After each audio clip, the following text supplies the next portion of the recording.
Hey everyone, I'm Tassinix, and welcome to Plotting and Scheming, the Grand Arena focused podcast. Focused on the top 100 here or thereabouts. We try.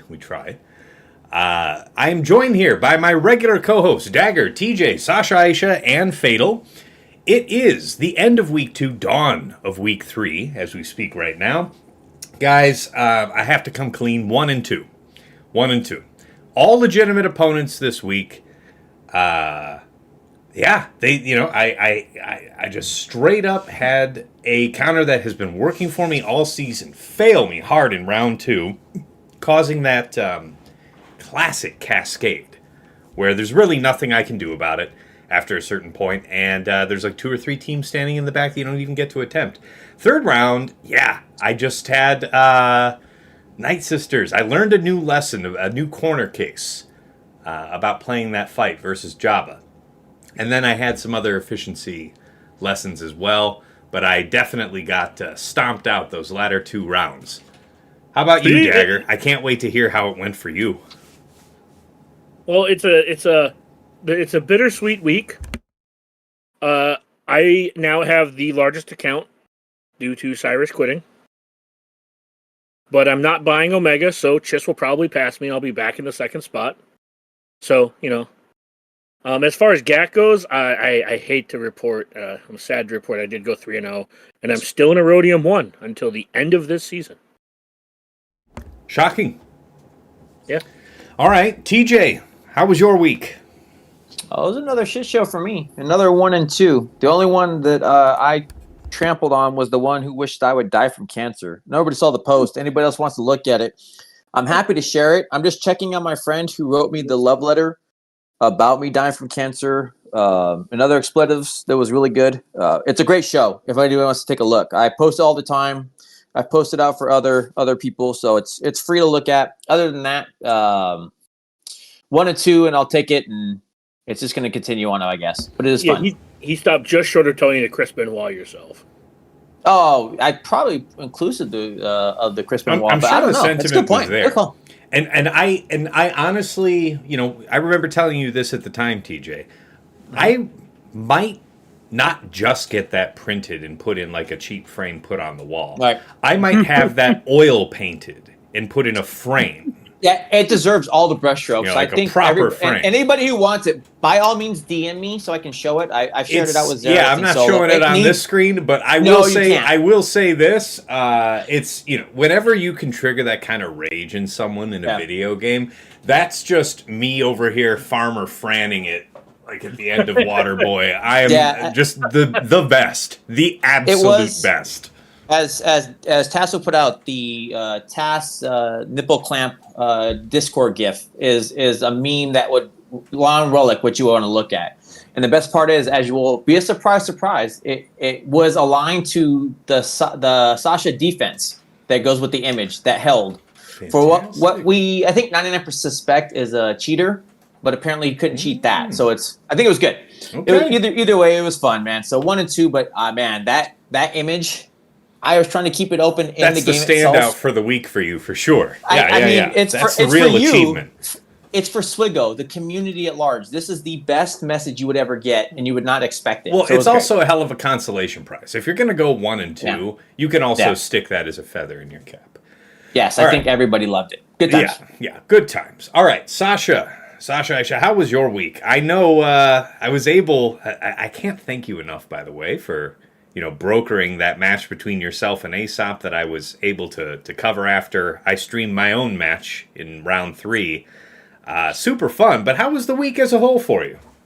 Yeah, it was good. That match was in the championship round, so a 2-1, but it was the only genuine match, and that was a great one. I thought it was pretty representative of what Aesop and I go through on more or less a weekly basis. Kudos to Aesop for being really creative with this defensive back wall, and I'd say it's representative of our matches because I can't tell you how many times they'll generally be quite close, and it reaches a point where one of us, and it's often Aesop will go earlier than me, hits a point where he's like, oh, that's it, I've lost it on banners, GG, Sasha.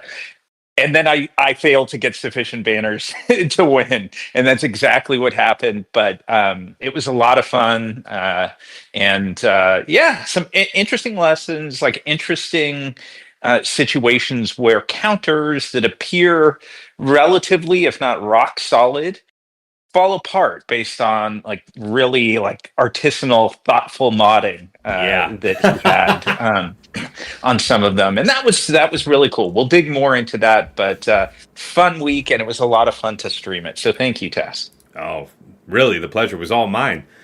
All right, Fatal. How about you? How'd the week go? I missed your last round entirely, so I'm in the dark. My last round was actually a fuck ton of fun. It was like one of the best streams that I've had in a while. See, I always Like, miss the good stuff. yeah, it was just had a few really nice slug out matches that were like literally down to like one character left, 10 HP left. Good shit. I'll probably. You're asking for video. I could actually like send it for later. Please, yeah, we'll get to it for sure. But no, 3-0. If I didn't have a New Year's crash out, I think I would have been 6-0 this season. And I told myself that this season there was no real excuse to not go 9-0. So I'm at least on track for 8-1. But we'll see how things go. All right. You came in, Fatal, really quick before we move off of it.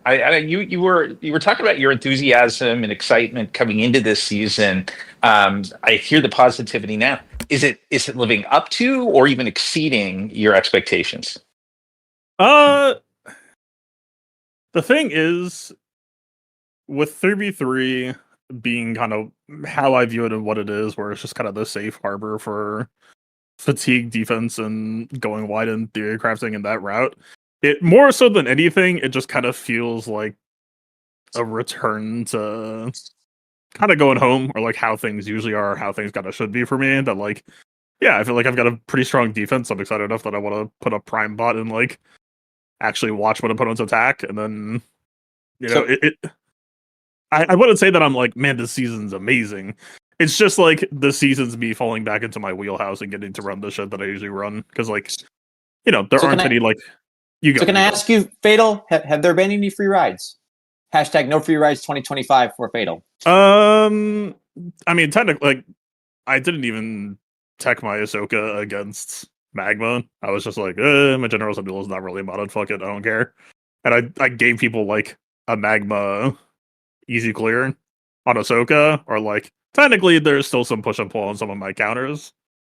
But I've only been cleared once this season, and that person had like 4 drops. Or drops on pretty big teams. And I mean, in terms of no free ride, you set Datacrons with your defense this time, because as I recall, I think when you were cleared, you did not set Datacrons. So, well, if you want to know how this season is trending, I got less holds when I added Datacrons to my team. So I think that really indicates that. Yeah, there we go. Data has spoken. You heard it here first. Datacrons completely unnecessary for Kyber 1 gameplay. Counterproductive. Actually, just counterproductive. Yeah. There you go. Detrimental. All right, guys, we have a robust agenda this afternoon to discuss. First up, fighting Rey with Exile Ezra plus the Balin Cron applied. And the reason folks are doing this is because the stats. It's pretty much just the stats. And if you had good luck in randoming into your Balin Cron, you might have a ton of health and a ton of offense. I encountered one myself, and I wanted to pull up this fight just for you guys to see. Let me pull it, speed it up, though. Well, here, let me just drag over just this. All right. Speed, playback speed, 1.25. All right. Got this up. Hopefully you guys can see it. All right, so, yeah, they go for, wait, hold on. It happens so quickly. I want you to see again. All right, boom. He gets the stun on Balin, so Balin gets lapped now. They all have foresight. I shouldn't throw my special, I'm thinking. And, boom, before Balin's first actual turn, we have the AoE ability block out on everybody. Do you remember last season when I said that I was like overreacting and putting Ben Solo on super speed crit damage No, or I didn't think you were overreacting. I remember you saying it.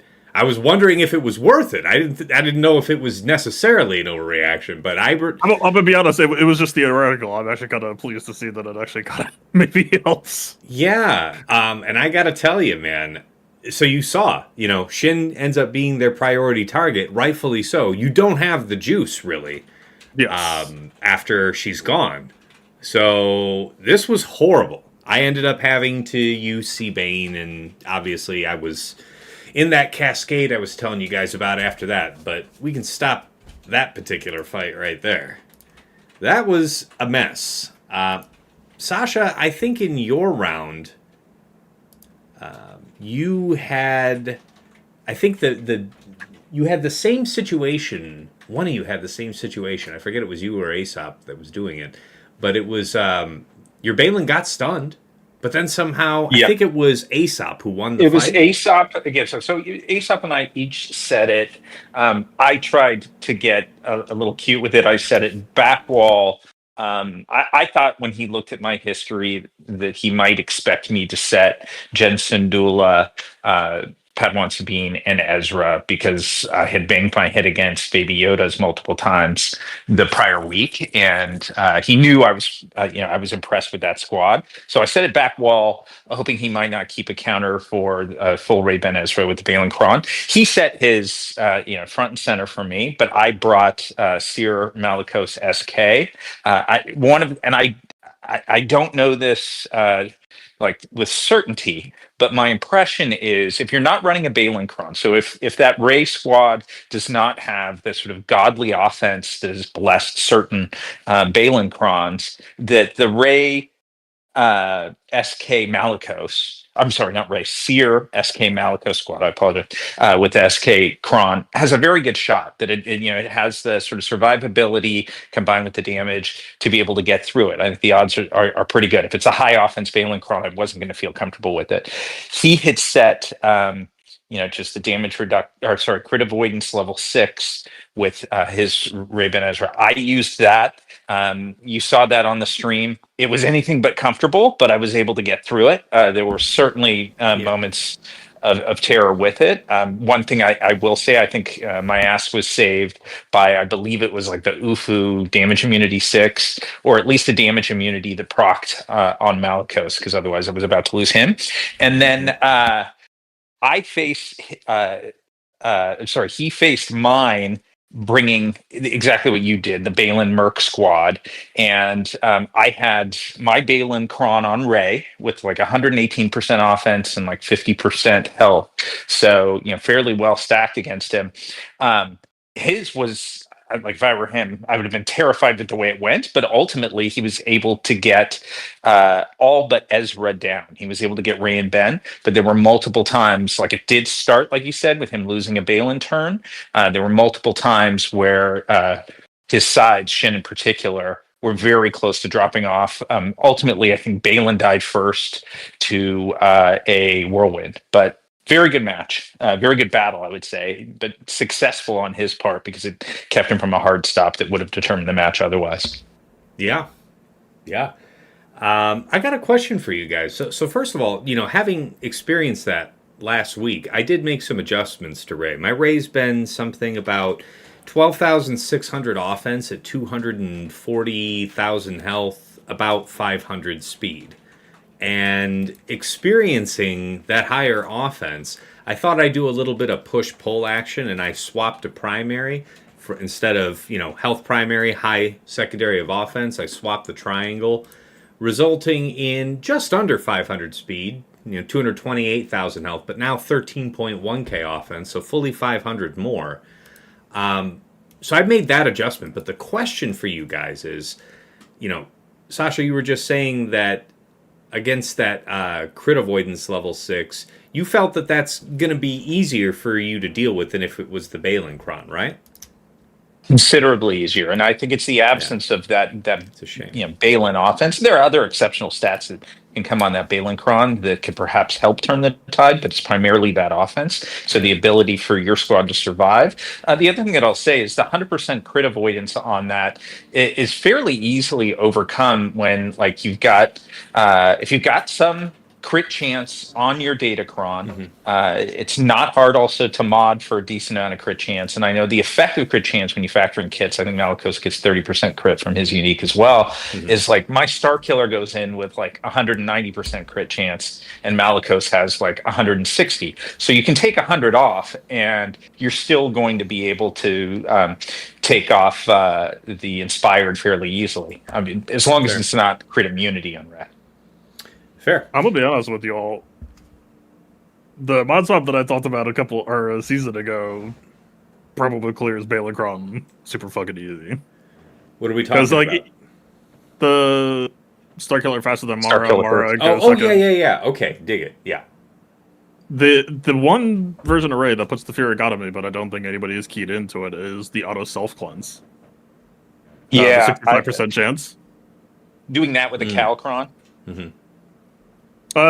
Yeah, Calcaron or honestly, fucking any night. But like, the fundamental premise is so right. Like we talk about the fundamental nature of Star Killer and why I think Balancron, even if it's like God offense, isn't scary.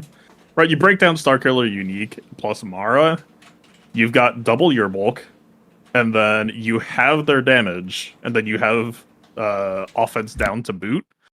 That like even a God Balancron is effectively reduced to.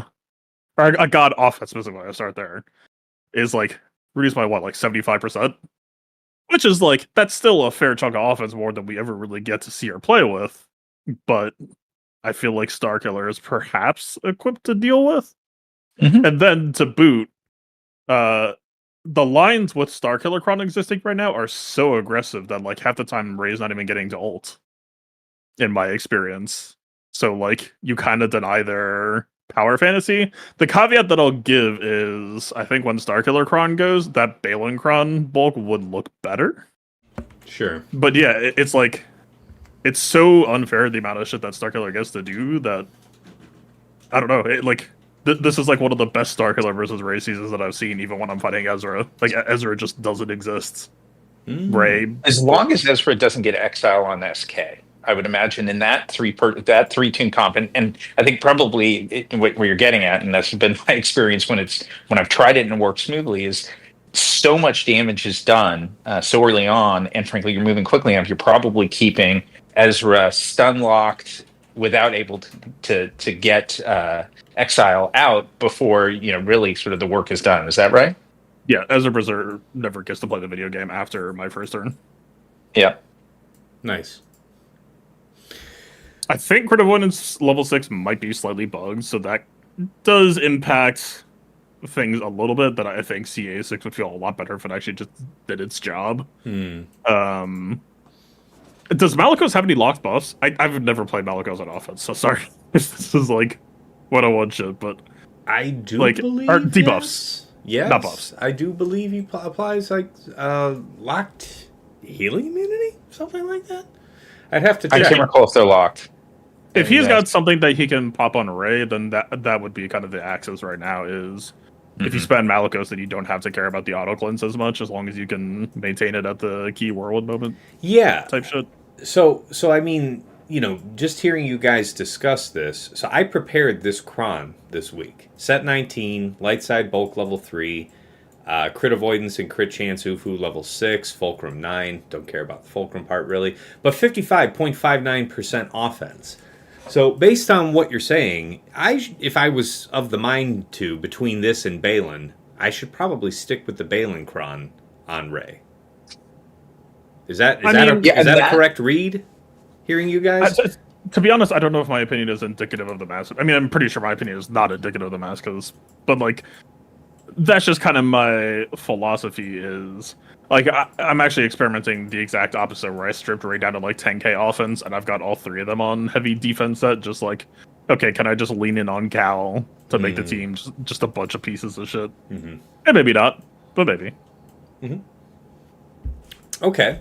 Well, I mean, and yeah. I will say, like, my impression now, having seen a few of these battles, and prior to lock, I did re-roll a Calcron specifically to get to that Dispel level 6, because I think that can, in the right situation, like, it just throws some pretty cool variability in and doubles the amount of damage that a race squad's doing. And so, like, if you had that Cron test, I would probably rather have the 65% chance to dispel. I do than have that with the a crit Cal. avoid. After Fatal mentioned it in our recording last week, Great. that was Yeah. priority number one. So we took care of that. All right. Well, I appreciate you guys talking that out. Yeah, I mean, you guys had already hit on it separately, but Seer Malicos Starkiller was my solution to get a whopping 53 against this in a variety of occasions. I've been kind of gun shy about Balin ever since on offense for that purpose. All right. Any other comments there? I know we kind of steamrolled you there, TJ Dagger. I know Dagger's getting a lot of opportunity these days to work out, the details of that Balin counter. So I think you guys nailed it all of it. That's why there's nothing for me to add there. I think that's perfectly covered it's it. a polite check for that reason. Yeah, All right. I think the important part to remember, and I think a lot of people maybe forget. I know I mentioned this to somebody on your server yesterday, the day before. Mhm. If you have a good Balin cron, it's just probably not with Balin. And that's probably correct for what it's worth, Mhm. right? So like, Balin still seems to work without his cron. So we'll see He's how that decently goes. happy with Darkside 25 TM, yeah. Yeah. So, we'll see how it plays out going forward. I like I said, I have nothing to add. They covered pretty much all the bases. Okay, good stuff. Next item: Great Mothers versus Queen Amidala.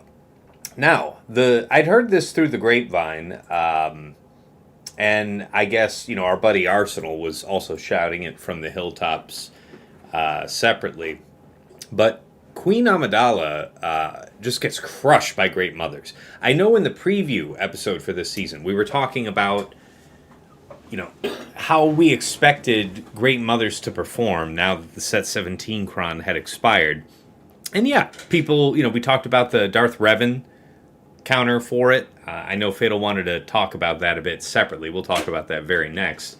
But the idea here is that in a world where Great Mothers just isn't a slam dunk, like no-brainer defense anymore, finding a high-value counter is amazing. And let me see if I've got the footage of this one, because that was a blowout. It was a lot of things. Close was not one of them. While you talk about the blowout, did you by chance see the round 3? I think Arnold had. No, I missed. And I'm going to call this out for a reason. Mhm. When you add the same level of setup that you would do with the high offense, Mhm. Again, I'm not going to call it could be some user error, but I watched his Great Mother's team that you're saying is a slam dunk get dunked. And I'm talking his Morgan got deleted, and it's not nothing. So again, user could be anything like that, but I want to call out that while you're doing this same Balin cron on your Ray team, somebody put something similar. It was a good offense setup on QA, and that ate up his Great Mother's team. So I just take that for what it is. All the other pieces to it, but that was interesting that I said here, that. I found the VOD. Let me pull this over here, and maybe you can share where the fail point is in relation. When you lose, when that team deletes your Morgan and you have nothing to protect you and you just get wiped out. That literally was the thing. Okay, so yeah, I know there's a few different ways to play this. Some people like to put Doom first on Padawan Obi-Wan. I did it to Queen here. He did do it on Padawan, so just to call that, or excuse me, Pow Padawan. He did do it to Pow as the initial point because obviously you're trying to eliminate some of the damage input that's going to hit you. But yes, he did do that first, not Queen. Okay, fine. Fair enough. And then I put Blessed on Spirit. I did think about it a minute, but I want to say it was either Sasha or Aesop yesterday saying they felt that Blessed was best on Morgan. He did Blessed on Morgan, FYI. So he actually put the Blessed on Morgan. Okay. I think it was Zid that suggested Morgan because of a survivability concern. I historically have done. I twice. I think I've done. I've done it on offense, and I've put Blessed on Spirit just to maximize the DPS output of my squad. I think, and that's where I think the difference maker comes in, is the fact that you think with the Morgan and the durability. But again, I don't want to steal from his thunder, but if you watch it, that offense that piled in. Spirit dispels before doing damage, right? So unless there's foresight, she'll dispel before doing her damage on her special. I would hope. I would think so. I can't attest to that. I'm not. I Yeah, know no, she that's does true. not dispel the foresight before her attack because it can be evaded. Yeah, that's what I'm asking. Foresight set. That's what I'm asking mechanically. I know it doesn't work against foresight, but does she dispel those busts before? If she dispels the bust before, then she's going to do a lot more. I'm just trying to figure out whether or not you want to actually do like how much damage you're going to do through doomed or whatever. Whether you need to bless her or not for damage purposes. It's just the Hang on. point of seeing that it's a slam dunk and then seeing that with a high offense or high impact cron on your queen team, we know how durable Morgan is, right? Mhm. And everybody has their R9. This was the same thing, but his Morgan got deleted. Two Now, words, strong hit. I rolled in there with a set 18, and I biased just for bulk. Okay, what did he do? The same? What was? I didn't get to his see set? the specs on the thing, but it was watching the difference, and I don't know how much it's going to. Is it really going to matter when they're hitting under with what they're doing with the POW hits? But it's just the amount of damage she was taking. It was too much to sustain. So again, I would say go look at his VOD. This is why I keep saying go watch your streamer and all that. But seeing that you could set it up where it's like we're watching you, we're watching others, and like it's a slam dunk and go do it, and you do a trick like a la what Sasha did to me, and I'll never let it go. These key pieces change up the fight. You put the high damage because there is a lot of damage that's there to be had. He didn't put Balin. The dude had just built a really high offense cron that was set for it. And Arnold didn't check, and his team was kaput. Okay.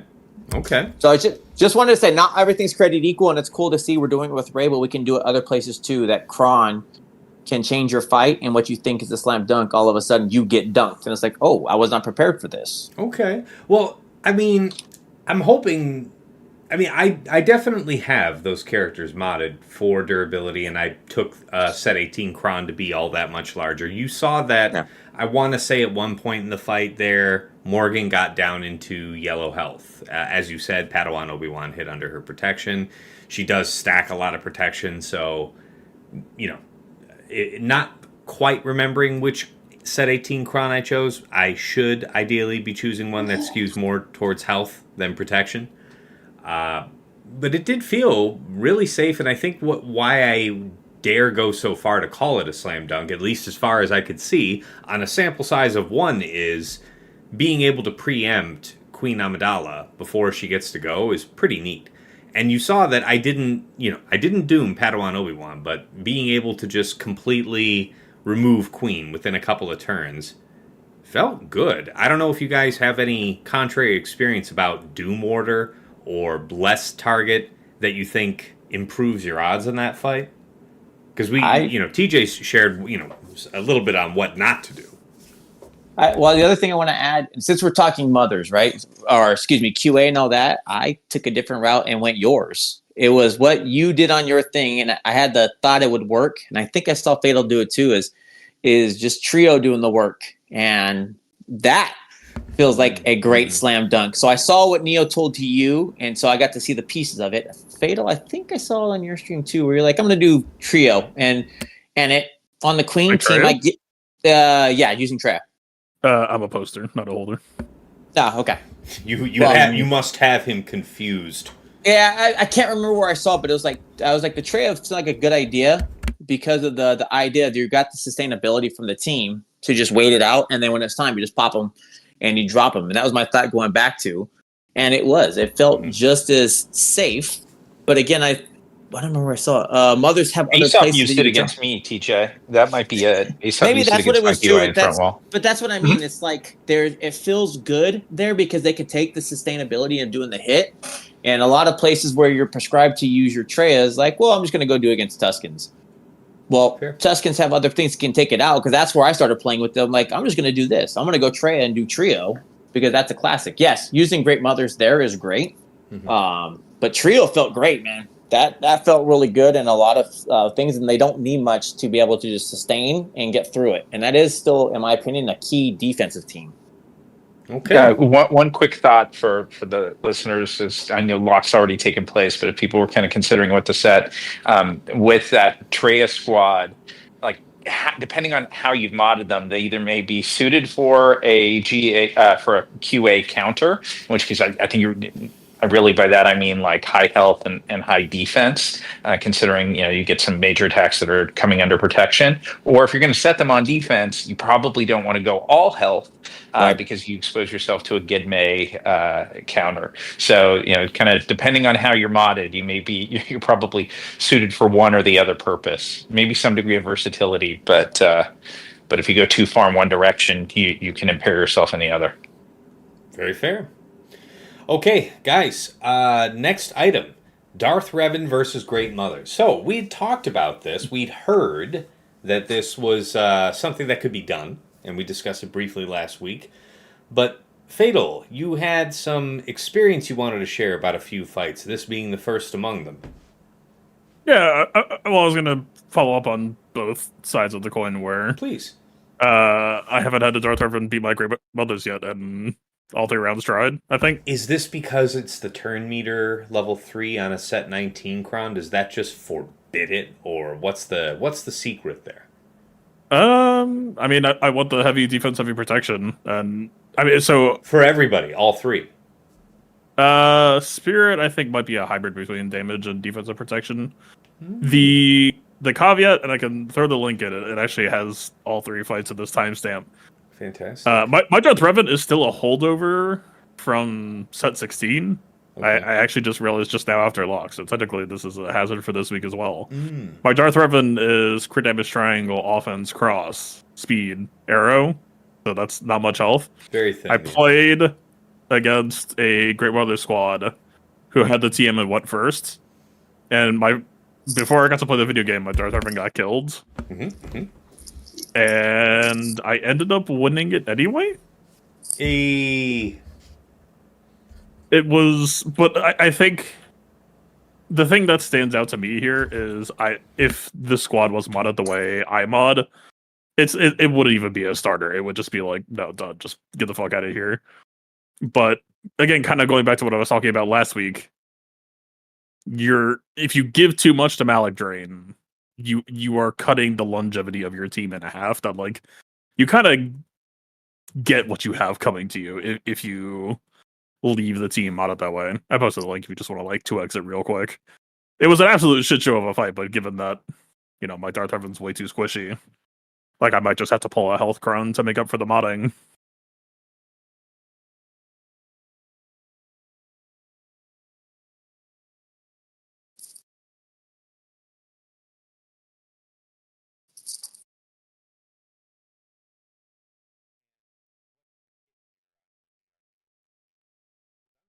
Yeah, like Malik 2 drains turned out immediately. Like, okay, no death mark yet. Not that what's much the kit? What's the kit out that you've got for your 3 here? I know it didn't matter for DR, but are you still rocking speed, Malik? Because I am, and I don't know if you don't have like all defense set up, like what you seem to be favoring for a lot of teams these days. Is this like you need not apply? I don't remember. I haven't really looked at the Sith mods in ages. Fair. I know a lot of the time I was running Malik 1 over DR or 1 over DR. I mean, if you're teching for this matchup, you wouldn't mod for defense just because Spirit's gonna ignore that most of the time, I'd imagine.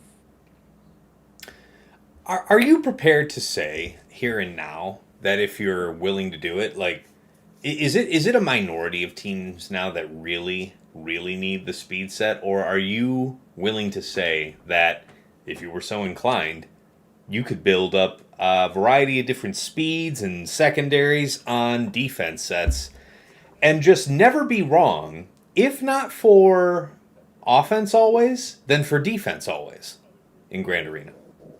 What do you think about that? I like how you said defense and then like Spirit one-shots Malik because she ignores defense. Well, so I appreciate the hold timing on. on that She statement. didn't. Look at the health bars on Malik. She one-shot an exceedingly doomed Malik. Okay? Malik was literally 1 health. Yeah, like what do you want from the man?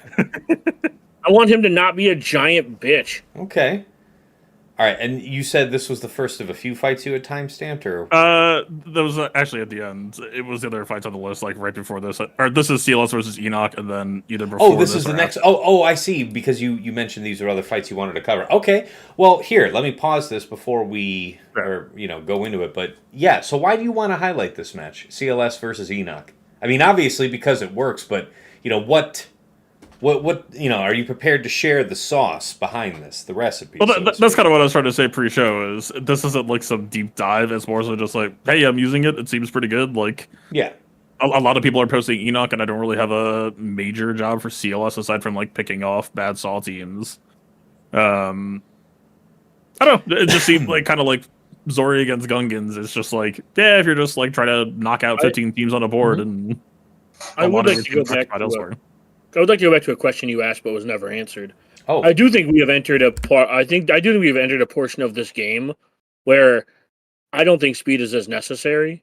Now, don't get me wrong; it's still good, but I think the majority of characters, like we put them in speed sets because we don't know what to do with them, and I think we should look more into doing other things besides just jamming characters in speed sets. Obviously, some things need to outspeed some things. Obviously, some things need to be turn order, etc. But I have found myself just in TW and other like watching your guys' GACs. Just I wonder how much like Gungans, for example. Like, what's the difference between a 320 and a 335? If I can put my thing in an offense set.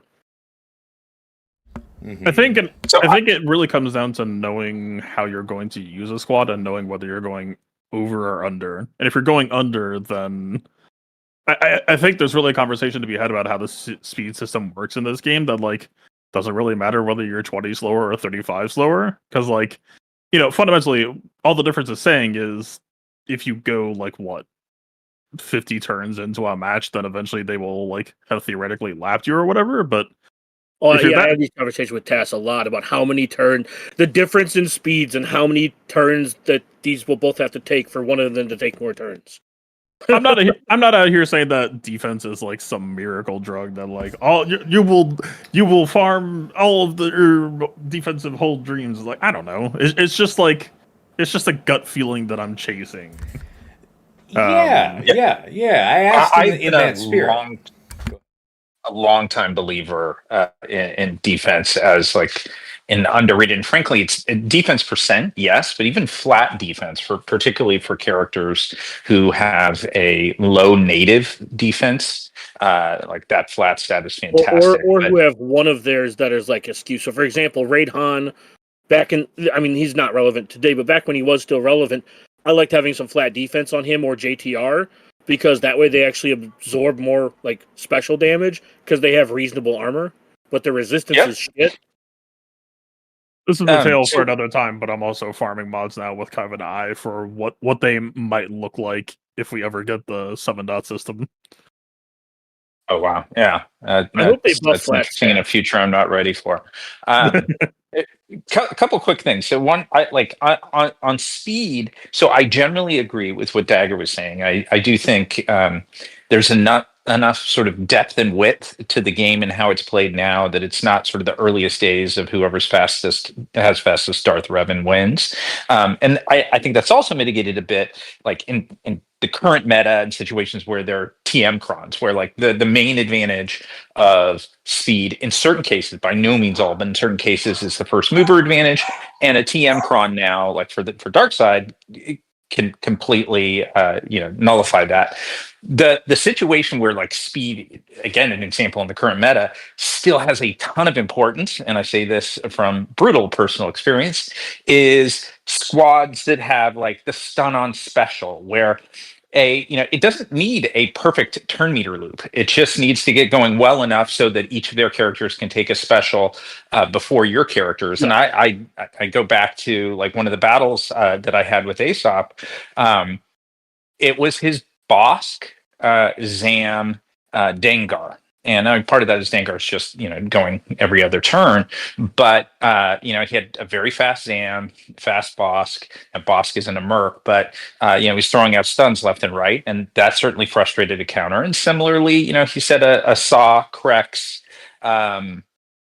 Luthen squad that had exceptionally high speed for Luthen was at 380 or something like that, and it caused a complete failure and essentially like a stun lock for my BKM, and a counter that otherwise was worked like 95% of the time failed miserably. So it's got its moments, but you're right. I don't think it's like the definitive attribute the way it used to be. I also like how Datacrons allow you to toggle things on and off. I know Fatal's talked more about tenacity, potency than I have, but like the health, protection, potency, like you, depending on the set, like you can just if and how much you want to reroll a cron, obviously, you can just build crons for teams as well. And a lot of the time, like crons are between crons and if crons ever start adding speed, right? Then maybe we have a con. I'm talking about the actual stats, right? The actual stats are adding speed, like level 9s and stuff do already. But until we start having another arms race, I feel like speed is less relevant, especially when we have a bajillion teams. Because if I have 5 teams and I can pick which one I'm going to take against your team, and one of them just ignores speed altogether, it's really easy. Yeah. The thing I'll say too, with regards to, you go first. Well, it's just I'm trying to. I like our discussion. First of all, this is good stuff. I'm trying to tease out a definitive, affirmative statement of where you see defense shining. Like I think of maybe a floor that we could all agree on would be, if nothing else, it replaces health as the default 2-piece maybe for any team on defense. Would that be a fair thing as a floor? I think a defense set is better than a health set in like 90% of applications already. Okay. Here's how I put this. Yeah. We are in 2 Datacron sets that don't really offer you good or any defense stats at all, right? Aside from like Balin Cron. Yes. But, right. We both Datacron sets. We have both a light side and dark side bulk active. We have light side crit avoidance 6 active, which doesn't fucking work correctly, but it's fine. It's fine. Maybe someday it'll work correctly. You're not, but yeah, it's not one of my like core wheelhouse stats that I always like to work at all. It's fine. And especially like you really want to talk about it is like how many bonus turn crons are we getting now? Like my Fulcrum, I have taken off all of her speed. I have taken off actually like a lot of her offense as well. And she is just fully slammed out on bulk stats because guess what? Yep. You have exactly 1 or 2 turns to kill her before she's gonna remax herself out. Like I'm going for full raid boss effect here. It helps that her Datacron like naturally rolled a bunch of offense, but that's or crit damage, but that's just that entire set, right? Like you're either getting like the worst case scenario is potency, tenacity, crit chance, etc., or like resistance pen.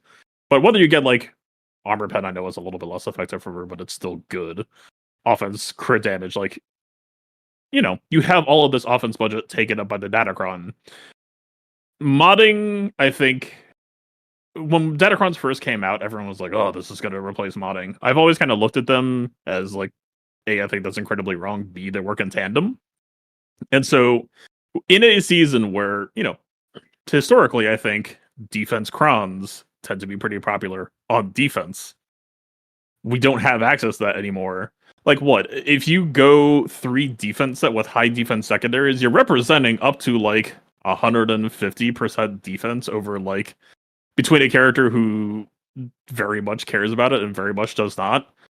I feel like if you have level 3 effects like bulk, and then you give them that much extra defense, and then maybe you have like a semi-functional crit avoidance level 6 to boot, that can recontextualize some teams in a season that is like otherwise not really having that conversation, and that tends to throw a lot of people off.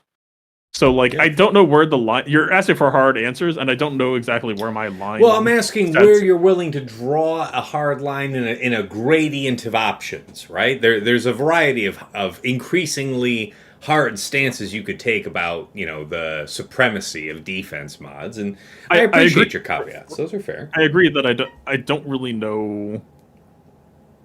I look at health sets, and I'm kind of just, like, scratching my head right now. Like, obviously, there are characters that have health scaling, and that's like, yes, you look at that, you understand that. Sure, take the free money and run. Yeah, but as a default now, maybe it's a bit passé, because for years now, right, it was our default 2-piece if you didn't otherwise need something else. And I'm feeling it. I'm feeling the impact of it. I'm feeling fights that I'm engaging offensively. They're harder. Why? They've got defense mods on. Yeah, I will say, so this is something that struck me early on with mods, and which is why, like, going back to when mods first rolled out, I was very interested in defense secondaries. I think people underestimate some of the simple math underneath it, in that, like, you take an example of, let's just say, a tank that is set that you want to be able to burn through on the opposing team. If that tank is, let's say, naturally, without sort of extra modding for defense, is at a 60% physical defense, and assume all attacks against it are physical for these purposes. If you throw defensive mods onto that tank and you take that tank to 80%, most people say, well, okay, yeah, so you're adding 20% of defense. You're not. You are doubling and in fact, cutting in half the effective damage that tank is taking against physical offense, because Yeah, it somebody was else comes taking in. 40, now Right? it's taking 20. Exactly. Somebody that, prior to defense mitigation is doing 100K, would have been doing 40, and they're now doing 20, as Dagger said. It is a much larger practical impact than you would expect. And then where to do it, like to your point, Tass, of like, okay, well, when do you just throw everything else out the window? Fatal had a great example with ATF, because they certainly trade off speed Yeah. for An that. Yeah, but unintuitive choice. An unintuitive choice. I I've don't been think most would haranguing. think to Well, do it. one more Ask Task. quickly I've before been handing off. haranguing people since that cron came out that you want to bulk her out, and that is like the really only good way to do it because they kill her first. Yeah, I'll tell you one other character that's just like an example, kind of like that. OG Mando. There was a period of time, I haven't looked in a long time, but there was a period of time where I had the OG Mando that had, like, by far the most defense in the game, and he sucked in almost everything else except he would survive. And that was the one thing that I cared about, was that he'd get there and he'd do his one trick, and I'd be delighted that he got his mission accomplished. Those are the types of things where it became obvious, but, like, I think it's just generally applicable. So I'm 100% with Fatal, like, that it is, like, it is worth a broad effort of farming and just sort of upscaling defense. The We stand closest for thing defense here. the closest thing you'll get to a definitive statement is defense is better than health a majority of the time. The reason why I give so many caveats is because there are matchups where Yeah. Yeah. One thing I will No, also add I too is- appreciate it. one thing That's I'll why I also was do trying really to quick find is that flora, guys. Sorry, go ahead. new characters, especially new tanks, are generally more bulk oriented than armor oriented. See, like Ninth Sister. A lot of the old tanks have much higher armors and resistances than the newer tanks, because the newer tanks are designed to go to high relics. So if you look at the rest of the other characters, thanks TJ. TJ hopped, but yeah, we love him and adore him. Yeah, we'll get his comments. Yeah, TJ had he clued us in. He'd have to be taken off here about an hour into the show, so that's all good. Yeah, but one thing I will say is defense will continue to get better as well, because like your support characters want some amount of defense frequently. Your attackers who don't need like a potency small set will likely want a defense. Like, you're just going to start seeing patterns as you start relicking people up more, that you're going to want damage compression over health, especially as we start seeing more things like off balance, and things like expose already existed for health percent damage. We're seeing new and interesting ways to do health percent damage to characters. So I think if you haven't spent any time on defense mods, you should. And if you have spent time on defense mods, you should probably spend a little bit more. We stand for defense here. If I can counterbalance the one thing, I try to keep an eye on CG themselves and like look for trends. And if there's one trend that I can call it from latter half of 2024, Balin basically deletes all defense from your squad. Technically, Riva also had this identity as well. Past that, it's like we see squads like General Syndulla, and I think maybe possibly Ahsoka as well, has some manner of like the OG stat defense ignore. That, like, it's happening with tenacity as well, where like we see CG kind of taking up arms against X effect that can't be resisted. Yeah. That if there's one thing that I'm definitely looking at, because I'm going super hard on defense farming right now, but like if the winds change, that it seems like no, this is a trend that CG is kind of seeing as well that defense is super impactful in trying to counteract it. Yeah, this is the sort of stuff that I'm keeping an eye on, is how much defense ignore armor shred spam are we seeing in new teams? Because that would be one way that, like, well, that would be a concern. But then also at the point, I don't know what the end game is, because it's not like, well, we just go back to health, because health isn't that good. So Yeah. To add on to that, Fatal, as well, like, I mean, we're in this environment now where, like, I'm desperately using up all of my, good defensive mods, because it's not a, defense is not a stat in the Datacron sets that are available, but armor pen and resistance pen are. So I kind of feel like, a little extra vulnerable. And I know this is just a temporary meta, but I do wonder if it's a matter of, like, they have heard, I'm sure, the rumblings in the community about how people feel about 400% defense datacrons. They don't tend to go over well. They're probably a half step above dodge on everybody's Christmas list. So, yeah, maybe they're doing what they can to mitigate it, but the one thing I still I'll believe toss them. on, the one thing I'll toss onto what you just said is, I still don't think that armor pen crons are effective solutions to defense. They sure as shit don't hurt. But because of the nature, right? It's like if someone says, okay, I'm going to grab this strength attacker and give them like a god armor pen cron, and I know you're like top 8 or whatever, that you're dealing probably with way more min-max stats than I'm seeing or whatever. But like, I've never really been one to like do the defense to armor conversions and all that to know what the exact numbers usually are.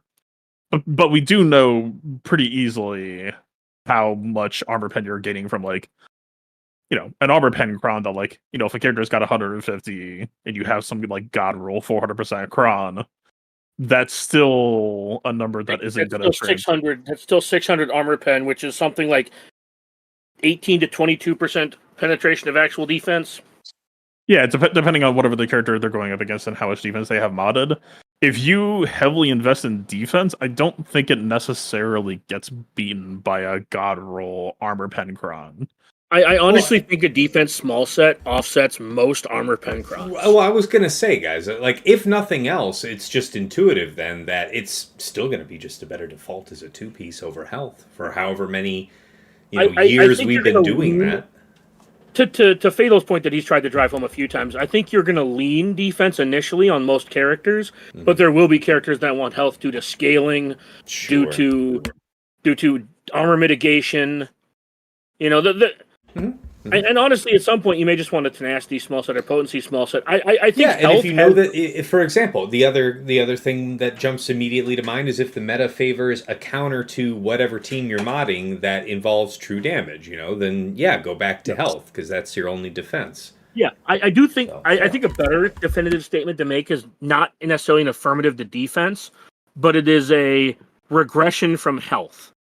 I think health is becoming less important as a small set than all the other ones, because I find myself wanting to farm more crit chance mods, not because I need more crit chance mods per se, but just because I'd rather have the crit chance set with like crit chance secondaries to get the extra 20% crit chance on a special damage dealer than a health set. Fair. Okay, well, hey, I appreciate you guys going down that really rabbit quick, hole. I know that crit chance only adds 8% as a set, but like the set plus like the secondaries. I just want to be clear that when I said 20%, that's usually what I'm shooting for. No, yeah, I could already hear the YouTube comment coming, "Stupid dagger." So, yeah. Fair enough. Look, man, From user Pastnex.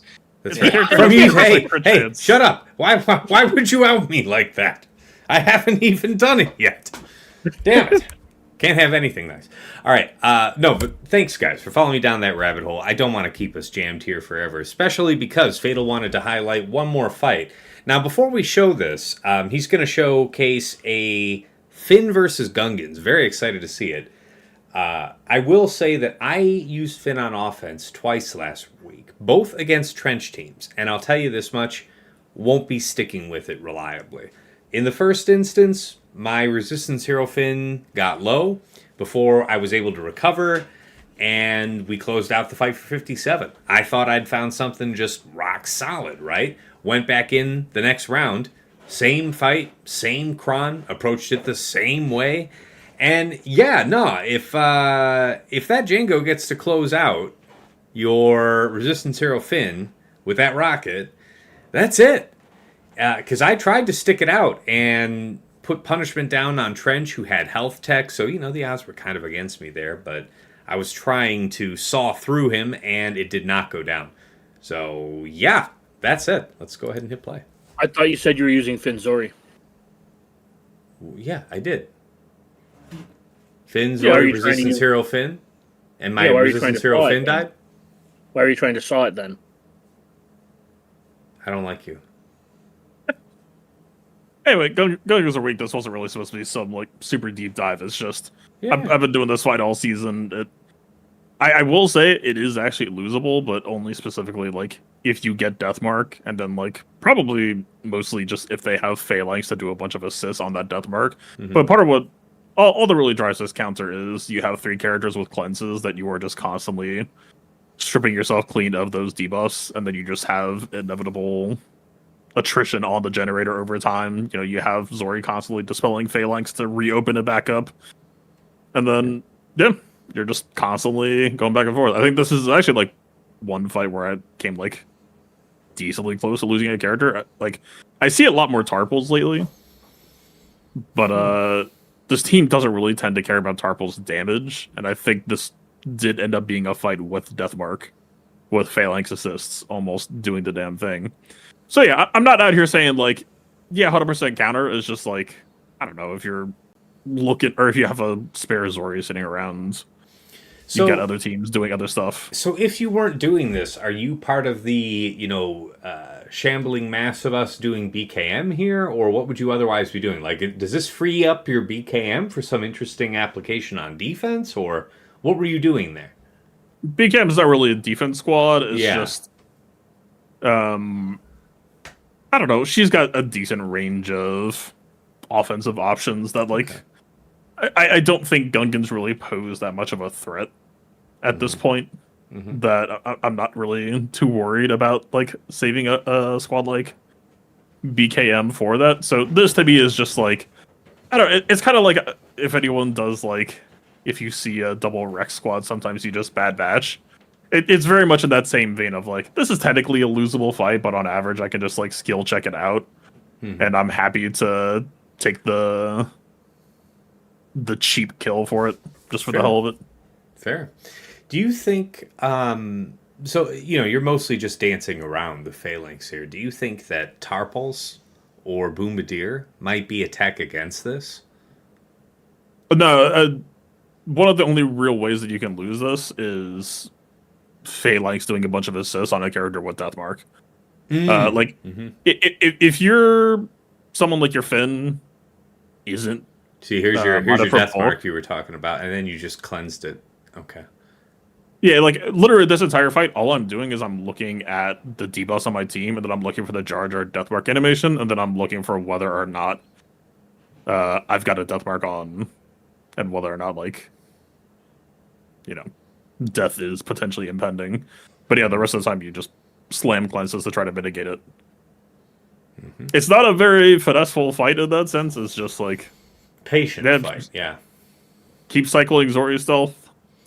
So you're about a minute and a half left on the clock at this point. We just saw Jar Jar go down. What's the stat profile on the Kron used here? I think I just grabbed like 30% protection and might have some health on it.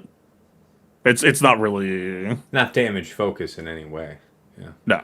it's a control fight. This is a fight that can kind of run down on time if you're spending too much time thinking. I haven't had it go on time yet, but I've had like multiple fights end with like 10 seconds left. Okay, dig that. This is a fight where like it's a volume of fight turn, right? You need to take like 80 turns to kill them. And so the more time you're like sitting there trying to think, it's like, no, just fucking push buttons. Just keep cleansing yourself. Keep whacking the generator. Keep attritioning down boss mass. And then Jar Jar gives himself to you eventually. Okay. Completely unrelated to 3v3, but do you think the Zori team has a chance in 5v5 as well? I might have been playing it. I can check my insight real quick.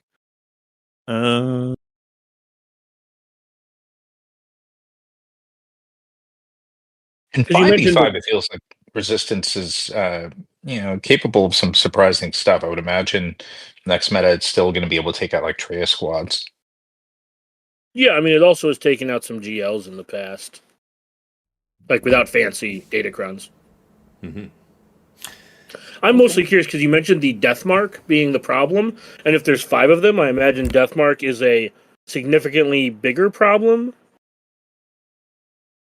Yeah, it makes sense. A lot of people hammer that. Yeah. Or Gungans to handle it. Oh, this is my defense. God, sorry. I'm sorry. I was so confused at the results I saw. I was like, man, apparently I tried to use Zori against Gungans last season with a C3PO and it failed. Like, what the? Anyway, so what I would say is Gungans and Zori are actually like 2 birds of a feather that they both just have to throw away crucial synergy in 3v3. That's kind of why this fight's so amusing to me. Is it's just like 2 teams meekly limping against each other for like 4 minutes and then you win. Do I think it'll win? I'm trying to like stall as I frantically type in teams so I can see what I've done. Okay, it looks like I usually on average win. I have like a 70% win rate. Or no, I have 2 wins, 1 loss. Okay. It can Against be Gungan done. Yeah. No, I lost against Gungan Kron, and then I won after Gungan Kron expired. Oh, okay. So, like, Okay. Yeah. All right. Then you got some. that paints a better picture. Yeah, I don't know. Okay. Probably fine. All right, guys. That wraps up our meta-analysis section. Let's jump right in to favorite attack and defense of the week. Let me go ahead and pull up my GG. Where is it? Is it over here?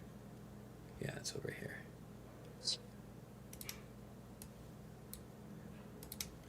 Now, I want to say something attack-wise was cool. Yeah. Why does it say 54? I thought that was higher. Didn't you watch me get a 57 on that, Sasha? I guess not. What was it? It was sticking right out at me. I forgot about it. Give me a second. I mean, as far as lessons learned, you saw the Balin thing. Yeah, there it is right there. And there's my Sir Malikos Starkiller failing the same team. Same Kron that won for me in the next round. But, yeah. Boy, did I hate that.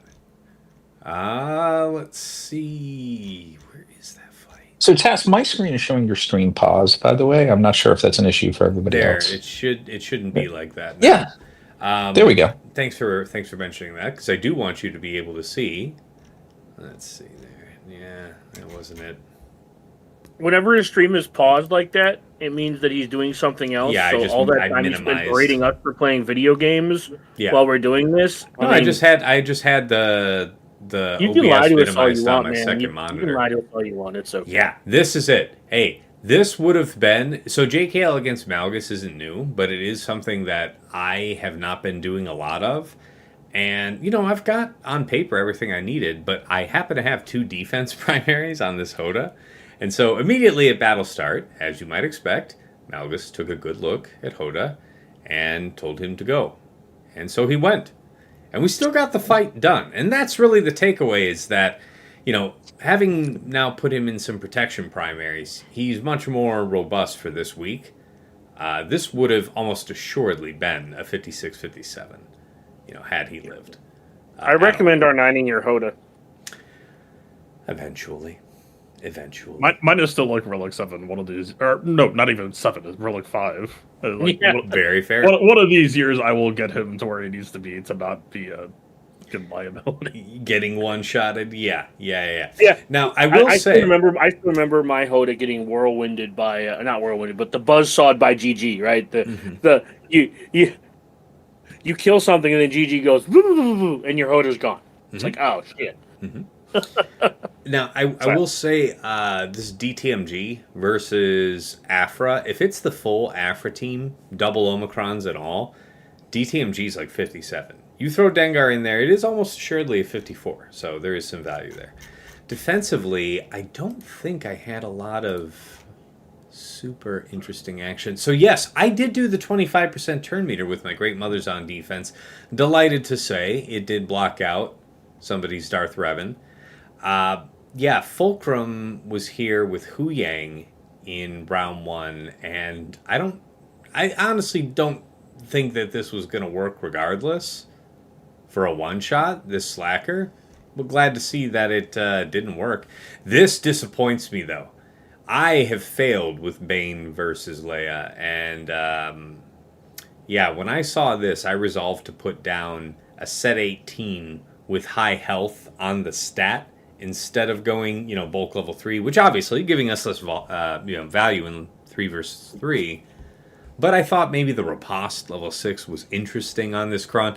Turns out for Bane, not really. I mean, 55 is better than 50, or 54 is better than 55, 56, 57, though, so we'll take that. And yeah, people just, I don't know what that was with Zombie. All right, that's enough for me. Dagger, anything you wanted to highlight? I mean, did you win, son? I would say the best attacks and defense are from playing COD Zombies this week. And Amen to that. That's been fun. And none of them are repeatable on this show. It's true. It's true. So yeah, Fatal, I don't think that's your scene, but if it ever was, man, look us up because we, I want to say I've been bitten by the bug, but I've been bitten by the undead shambler, and I am infected, and I can't stop. Look, man, I've been a Zombies enjoyer in the past, and I wouldn't say I've played Call of Duty the last 3 or 4 years, but Black Ops 2 was one of the best that I had played a few past that time. If you're inclined, man, I don't know if it's still on sale, but I'll say this much. I hadn't played a Call of Duty game, really, honest to God. I haven't purchased one since Call of Duty 2, Xbox Call of Duty. For me, it was Call of Duty 4 on PS2. And so I got convinced by a friend to pick it up just to play zombies. And I swear, hands up, honest engine here. I have not played anything else but zombies on that game. I played one mission of campaign when I first turned it on, and then I backed out of it and played zombies, and it's been zombies ever since. I've heard the campaign's actually also quite solid. I hear it's good. I've got nothing to say against the game writ large. I'm saying that I still haven't broken out of the hardcore addiction to killing hordes of the undead. And reviving me. And reviving me. I think it's mostly reviving you with killing undead in between, if I'm being honest. All right, the so issue right now is I am thoroughly. It took me a month. It didn't even take me. It's just I didn't have any friends or family get interested in Marvel Rivals, but now that people are showing up, it's oh no. Oh, I've been seeing you stream it, and it looks like a great game. Just having spent so much time and effort, and also, frankly, just having so many skins and whatever unlocked in Overwatch, I'm just disinclined to play a game of the same type, even if it is a better game. And I've been hearing a lot of folks saying that. But it is a alternate universe Overwatch that Loki's also dumb. Loki's a cool character. No, he's cool. I love him. He's dumb, good, silly. You jump between your different shadows. Yeah, the game just takes a different philosophy on balance that. Overwatch is a competitively balanced game, and Rivals kind of is not. It's more about the fun, the experience of it. Mm-hmm. More or less. I mean, it does seem to have a competitive scene, so I'm not denigrating it in that way, but they do things that in Overwatch are wait, that's fucked up, or to get I'm not gonna dwell on this, but I was a Widow in Overwatch, and Black Widow is the worst character in Marvel Rivals right now, or has the lowest win rate, and the weird contradiction is the character has damage issues or whatever, or identity issues. But everything else aside from the part where you shoot people is stuff that Overwatch took away from you, would not let you do. They wouldn't let you quick scope. They made the grapple cooldown super, super long. Because Widowmaker in Overwatch is an oppressive as fuck character. She was always going to be that. I knew that shit was coming since day one. In Marvel Rivals, she's the worst character in the game, but also the moment that they buff that character, it's a better Widowmaker in every way. People dive me, and I can just assassinate them if I know what I'm doing and hit my shit. Mm-hmm. Alright. Marvel Rivals, I was so willing and ready to just blow it off as like an Overwatch knockoff, but Overwatch has kind of become a knockoff of itself in some ways. That Fair. Yeah. it's an open I'm playing not in field. love with Overwatch. Like it's not like I'm playing a ton of Overwatch instead. It's that just having played so much Overwatch, I'm not feeling the call, so to speak. But I am feeling the call of duty, as it were. you see. Yes. But anyways, guys, back on task. I'll cover TJ's. Sorry, I comments derailed here. us. I haven't. Unexciting GAC leads to me caring more about other stuff. Yes, thank you It's a for good ass time dragging for games, us. man. It's a good ass time for games. It is. There have been a lot of great games in the last year or so. So not complaining. Good times. All right. Let me read out TJ's comments here for his favorite defense. He says Sasha nailed it. That General Syndulla, Exile Ezra, and Sabine, Padawan Sabine, with the Padawan Sabine Kron, did amazing work for me in all 3 rounds. Let me see if I can find that. Let's have a brief review there.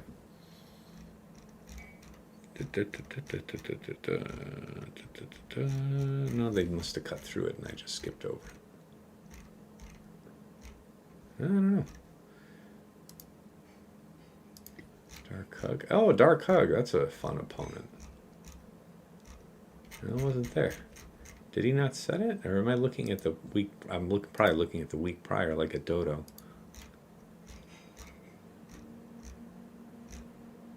There it is.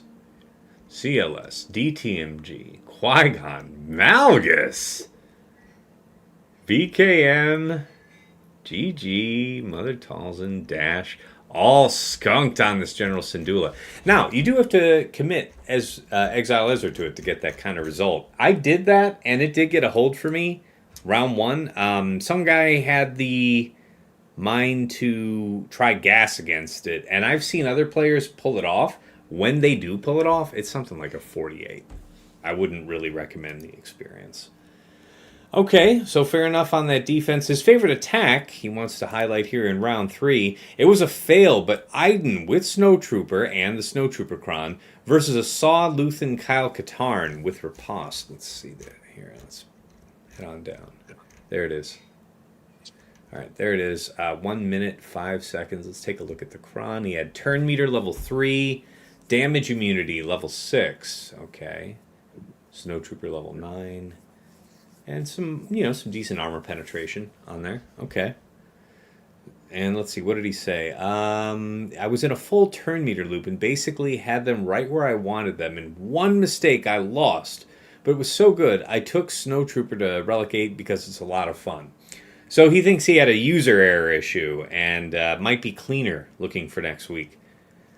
I wonder if if you were going to try and block that, if it's Kyle or Krex. I'm seeing a lot of Krex these days in with Saw. Okay, that's enough. Sorry, go ahead. No, I have a strong opinion on this. Please. It's not even my opinion. Go look. If anybody is curious, go look at the insight data for Saw Gerrera with Captain Rex. It might surprise you. If you are interested in posting Saw Luthen at all, the data right now. Well, okay. If you are planning on posting a wide defense, because Saw Krex Luthen absolutely has counters that if you're not applying sufficient pressure elsewhere, it won't matter. But if you are applying enough pressure elsewhere, Saw Krex Luthen is kind of a gemstone of defense right now because it does not trade as cheaply as you might think it would now that the Datacrons are gone. That I will bat for that team. That again, it needs support. Like people will just fucking trade that or whatever they're gonna do if you just leave it out solo. But if those teams are accounted for elsewhere, yeah, that shit does hit differently. Fair. Okay. All right. Sasha, how about you? We've been leaving you for dead for a little while over there in the corner. No worries. Yeah. What you got to say? The defense that I'd call out, and it was fun. I got to see it in action once in the ASA match. Was actually an Iden, Storm, and Range Trooper. And shout out to Dagger, who when we first looked at Datacrons, had mentioned that Range Troopers 9 Katazai, it just, it ramps to 200% offense, crit damage. I think it's 10% per critical hit, and armor pen. And you can get some nice survivability with grit. And then I have a level 3 there. The other thing that I'll add, back to our conversation on defense and armor pen, one advantage the range trooper has as a physical damage dealer is a high base armor pen. So 200% actually brings his raw armor pen over 1,000, which is pretty darn significant.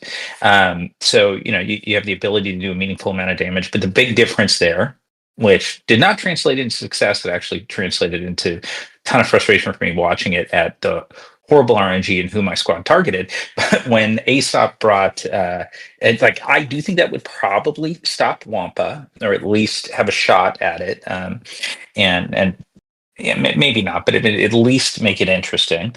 And against an AdRad squad, I think it just depends on who they target, because the reality, it takes AdRad a while to be able to get through them when the exposes aren't doing anything, or aren't doing nearly as much. So yeah, that was one that I set, not the result that I wanted, but having had a chance to watch it, I do realize a lot of that result came down to targeting RNG. It just failed to go for AdRad and stayed on Jin too much. But a defense that I liked. On offense, I think we already touched on the stuff I was interested in. Before we jump to that offense real quick, I just want to say, remember watching that fight? Yeah, I agree with you completely. The Cassian got brapped out real quick, and then they just chose to focus Jin. At any point, they could have given Radis the hose, and that was completely up the creek for him. But they just chose to be dumb. So that's reliable, I guess. Because it's whatever team you're fighting with this, it seems random that they choose to go after Radis. Like, you're really unlucky if they do. More often than not, they choose to be dumb and go after her. So I don't know. Yeah, it's weighted because of weakest targeting, I think. Not guaranteed, but weighted. Yeah, not guaranteed, because she's always weaker than my Radis. She's always weaker, but they don't always target her. Weighted, but not exclusively. I think there's some probability, and maybe it's a 15% thing, like, sure. Like the potency tenacity, whether a debuff lands, maybe there's at least a 15% chance of variation. But I agree there's weighted. That's why they took out Cassian first. I suspect Cassian was weaker even than Jin. And I think if there had been a taunting tank, just given the damage that was being dealt, the tank would have melted anyway. It would have been the same thing. Makes sense. On offense, the only thing I was going to call out really quickly was, with that DR counter to Great Mothers being out there, it leaves us in. Looking at? Aesop. Oh, okay. The same one. But if you go to my attacks, it's the JKL one, and it's just the issue. And I totally understand where Aesop was coming from, but he wanted to be able to hold DRBSF Malik to take on Great Mothers when he's got Malgus in his pocket. He decided to set it, and I don't think it's a bad choice given what he had left. But the reality is, and he did say he was hoping to draw JKL, Jedi Knight Cal as well, and then some third, and get Cal off, and then my offensive options with Jedi are a little bit limited.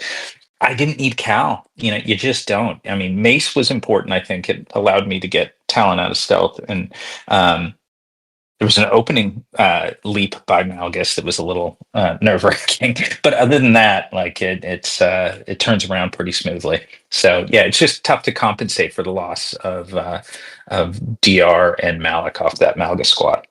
Completely agree. All right, thanks for sharing that. Fatal, how about you? Favorite attack and defense of the week? It sounds like there's quite a few contenders in there. There are a few that I could shout out, but I think if I'm forced to only pick one, it would be kind of the follow-up to last week. I said what I was planning to do, and then I ended up doing it, and it worked. For offense, it was seen on Bane against Ahsoka. I felt as if Ahsoka had some core flaws. I think I did. I don't know if I got to do it all 3 rounds, but I got to do it whenever I saw it. I think I did it round 1 and round 3. What conditions do you look for there, Fatal? I watched, I saw at least one of them, and even your R9 Scion disappeared pretty quickly, and Set melted as well, but you still seemed pretty well off. So literally all that's happening here is I'm linking Sabine, and then Ezra is doing all of his percent health damage. My Scion had like 4 protection primaries, but I audited him, and like his protection or his secondaries were like not great. It like wasn't much protection or defense, and it actually had some health. Yeah, literally all this setup is doing is just saying, okay, if I cut Bane, then I can't ignore Taunt, but I'll just shut off Sabine, and then I can tank through Ezra doing his bullshit. The Exile on the side doesn't matter. And then, yeah, just get ult and reverse sweep them and save Bane for whatever else your heart desires.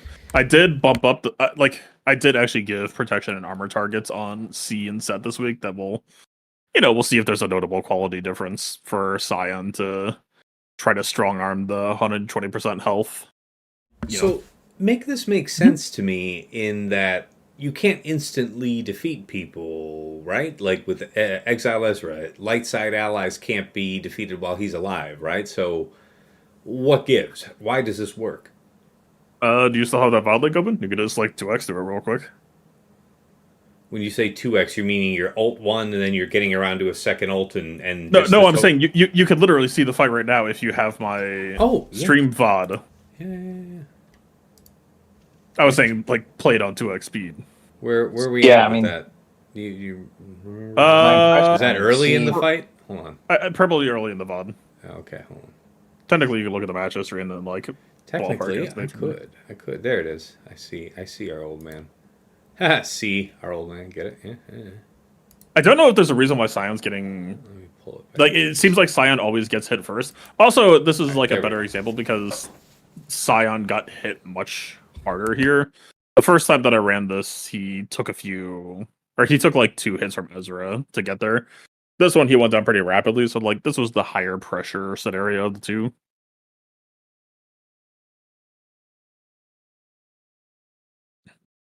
But yeah, it's all this really comes down to is knowing the interaction that Sith Eternal Emperor, his second iteration, his second identity has its own unique cooldown on Link.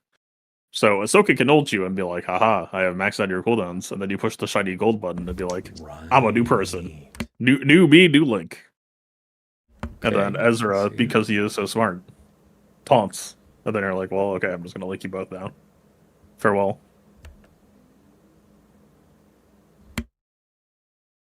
This is kind of what I was trying to get at last week on the show. Is I think Sith Eternal Emperor kind of just can fundamentally shut down Ezra's Omicrons, or in this case, like if you're worried about Ezra, like right now I'm running Scion and Set, and that is my cheapest end. No spend. If I really wanted to shut off Ezra's Omicrons, you can tech in Malgus if you're running like DR against Great Mothers. You can tech in Enoch if you're, not posting that squad. And he just won't crit you. He won't do any of that percent health damage. You probably don't lose a character. So you just stacked mastery by taking enough turns to the point that you transformed and zapped, and it wasn't instant defeat. It was just overwhelming force. It wasn't instant defeat. It was just immediate defeat. Yeah, I'm literally saying the instant defeat effect cannot happen. So you just did lethal damage on the first storm, lightning storm. Yeah, and I will say too that like the first time that I did that fight, the AoE didn't zap both of them. That it took a while to grind it out, but Sith Eternal's damage is just high enough that he doesn't really give a shit. And because you've got Link on the damage dealers, they just have no real way to kill you. That it's just a forced stalemate.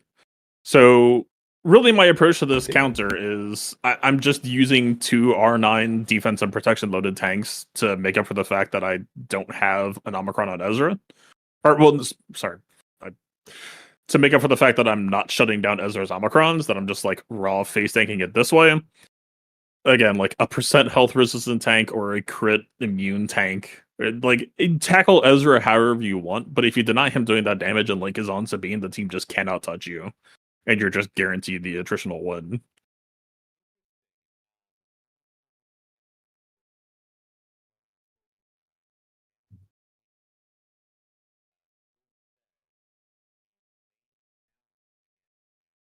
Pass, you might be muted. I was thinking he was in just stunned contemplation. Oh crap! I forgot that I had my mic muted. My bad. Before I moved on from this, first of all, thank you, Fatal. Second, I wanted to highlight this because you're talking about decoupling C Bane from going against Ahsoka. You can get it done with just C, and I wanted to highlight here how Zid got it done with just Bane. So Bane Talon here on screen. He's got a set 18. No Ezra though, right? Sorry. Is there an Ezra there? There is no Ezra there, and I do mean to point that out. I do mean to point that out. So a lot of people are doing the Exile Ezra with Rey, and if they're doing that, then it's not here with Ahsoka, and here you're seeing it, a 55.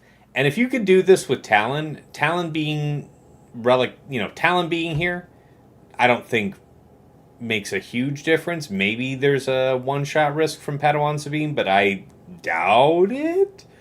In any case, Fulcrum is a serious contender for this season. And it was a fine cron that I had set down, and it did not matter. So, just wanted to highlight that one real quick. Piggybacking off of you there, Fatal.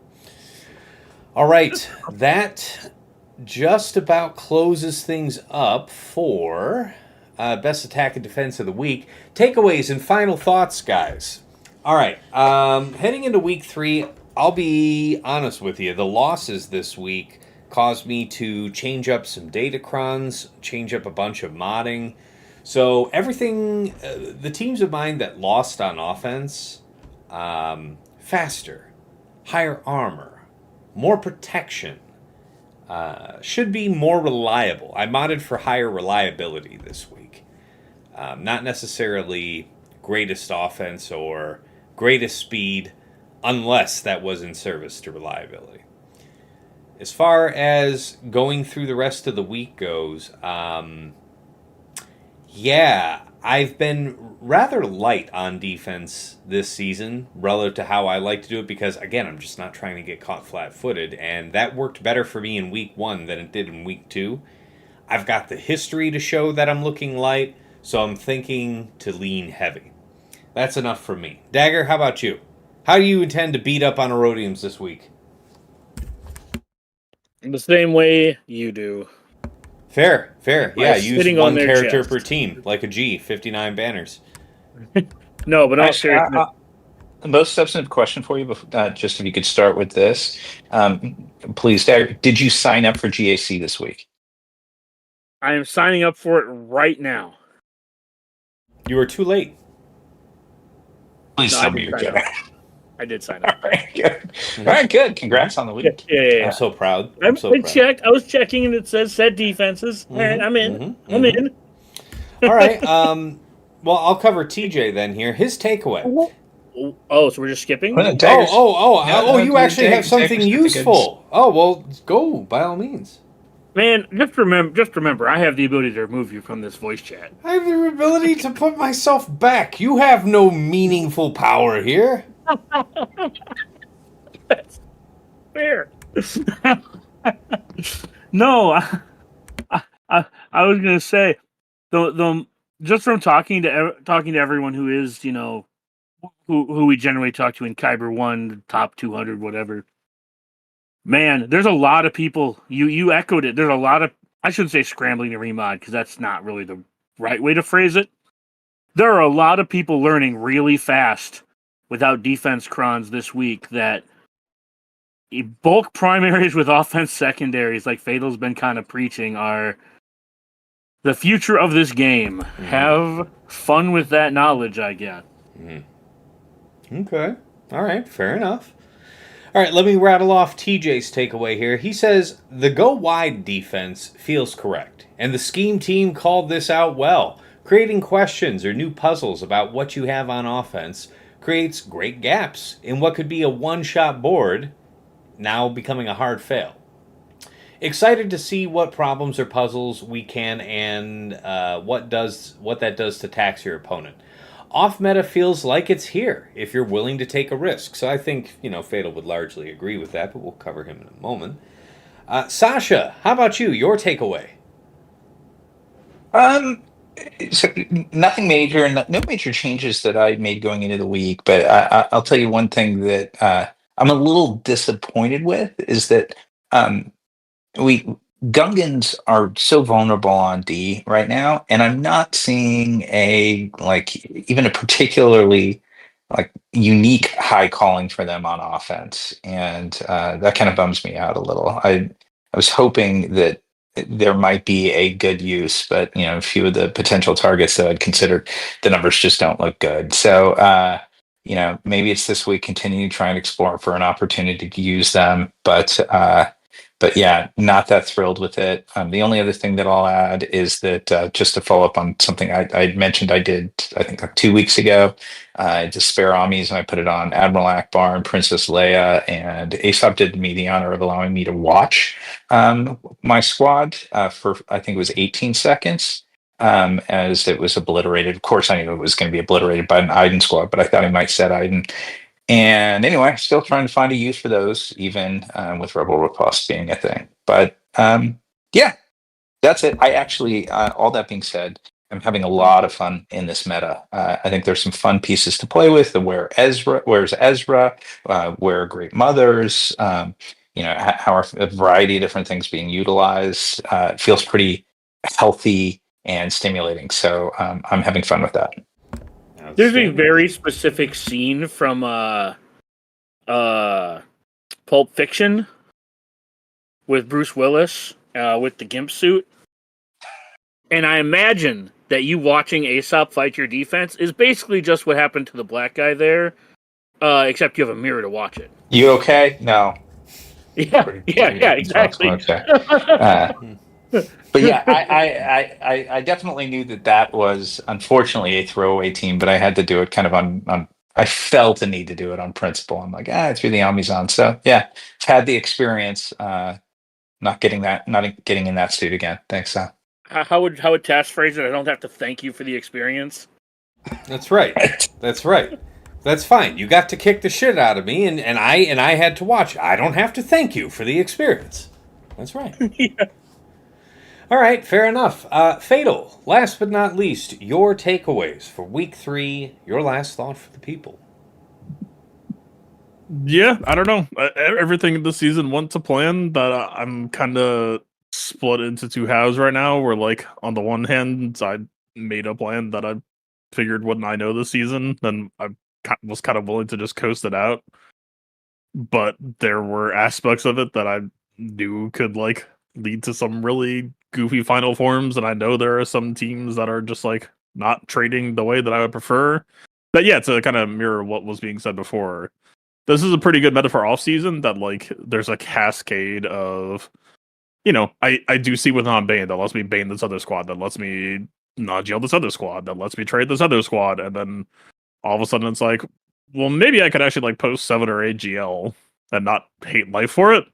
But then at the same time, I know how I would punish that if I were an opponent, and so it's like, it's grabbing defeat from the jaws of victory, and it's like, I told myself I wasn't going to lose this season, so my defense is wrecking people. I should probably just let it continue to do that, but I might do some weird shit this last week just to satisfy my urges. Who the hell knows? All right. I'm built to do it, at the very least. Okay, good. We will all be watching. We will watch your career with great interest. And before I go ahead and wrap us up here, as the only other content creator on the show, where can the good folks find you, Fatal? Twitch.tv/PlaybookTV. I might be doing some Omega testing soon. I'm not sure. Everyone's going on about the whole cooldown thing, but the whole what thing? Cooldown reduction. Sorry, am I like spoiling? No. I understand. You're not stepping on a toe or nothing. You're fine. But yeah. I mean, if you're going to be testing with it, we'll be watching to be sure. All right. Anything else you had to say though? Nope. Okay. So yeah, if you guys know where I'm usually streaming, I did have to do a couple streams on Discord this week, but those VODs are up on YouTube. So if you were missing me, that's where to find them. Otherwise, I generally am streaming live on twitch.tv/Tassinix. This show, Plotting and Scheming, is of course on Spotify. In the description for every episode, there is a link that you can plug into any podcast program that you prefer to follow us. But otherwise, it is rebroadcast over to Google Podcasts and YouTube. My YouTube, Tassinix Gaming, is a site where you can find all of my previous GAC VODs with chapters added for easy browsing, in addition to some other great Swugger-related content that I think you'll love, like the Datacron set guides, the mod guides, and the GAC Omicron tier list, just to name a few. But yeah, that's all over there on the YouTube. And of course, if you've enjoyed the show, I did create a Cash App here at you guys' request that is $Tassinix. And if you want to get something back and join my Patreon community, you can get enhanced scouting tools to raise your Grand Arena game, early access to Plotting and Scheming, early access to the Datacron set guides, and of course, the opportunity to chill with me on Discord in the patron section, pick my brain all day about this game, or come along and just play zombies. But yeah, you'll have to check out my Patreon, patreon.com/Tassinix. For any upperly mobile Grand Arena player, there is something there of interest for you. At $5 a month, you enter the VIP access level, where you get the aforementioned early access to Plotting and Scheming, the Datacron set guides, and all the other good stuff. Of course, thank you so much to Andrew, Arj, Deadpool Kyle 28, JJ's Productions Twitch, Jobin4527, Johnny B. Ottawa, Miasmal, Mus Ross, Ray's Malbus, Sam Vimes, Squed, Stark Strategy Gamer, Sweens14, White Wolf, and Zoltre. Moving on up to the $10 a month tier is VIP Access Plus, where you get a Patreon bundle to me and to OmegaBot. If you're watching my streams, at the start of each one, I pull an OmegaBot report on my opponent. Anybody can get a report showing the last 2 weeks of history, but patrons can pull an HTML version of the report that allows you to take more than just the last 2 weeks. And with that downloadable report version, you can click the links in it to go right to swugga.gg or Insight, get the details on the matchups you're interested in, shave a bunch of time off your scalp. Thank you so much to Stryker, Esh Sotnikam, and Dobby. At VIP Access Premium, that is the $15 a month double bot bundle, so Patreon access to me, to OmegaBot, and to Hot Utils, the #1 tool for your mass mod management and loadout creation. A couple clicks moves you between your Grand Arena, TB, TW, and Raid mods. You can use it to remod your whole roster the same way TJ and Fatal do. You can use it, like I do, to occasionally slash through a ton of mods, and also a lot of handy functionality for your Grand Arena Scouting and TW. Thank you so much to Duckstab, Darkhug, Ibanec, General Milan, Sir Boss, Quig, Wilco, and Frick Frack Paddywhack. At the top of the heap, the #1 spot in Jester's Club Elite is Nomad's Reaper. This man pops into stream from time to time, goes ham, drops hundreds of subs, thousands of biddies, incredible support over the years. Thank you so much, my man. And of course, last but never least, our special thanks first to Yoda Force, one of my original supporters way back when, bought me the mic I'm speaking to you on right now, and even though he's long since quit the game, we wish him well from the other side. To Mrs. T, my wife, thank you for all you do in the background, keeping our enterprising, intelligent, inquisitive, and highly destructive daughter from ripping apart our home brick by brick while her father is tied up for a few hours at a time, trying to be halfway decent at a phone game. And of course, to my co-hosts here on Plotting and Scheming, Dagger, TJ, Sasha Aisha, and Fatal. Gentlemen, as always, it's a pleasure and a privilege to record our show together. I learn from you guys. Hopefully, occasionally I drop a gem that might be of help to you. Either way, the sum of us is of great value to our viewers. The feedback is overwhelmingly supportive. Couldn't be anywhere near as successful without you guys. So thank you so much for being here on a weekly basis and getting the good job done. Moving back over here, yeah, we're closed out. Week 2's done. We're now in the defense setting phase for week 3. I wish you all the very best of luck. Be creative. learn your lessons, do your scouting, all that good stuff. And until next time, it's been real. It's been awesome. It's been real awesome. Take care.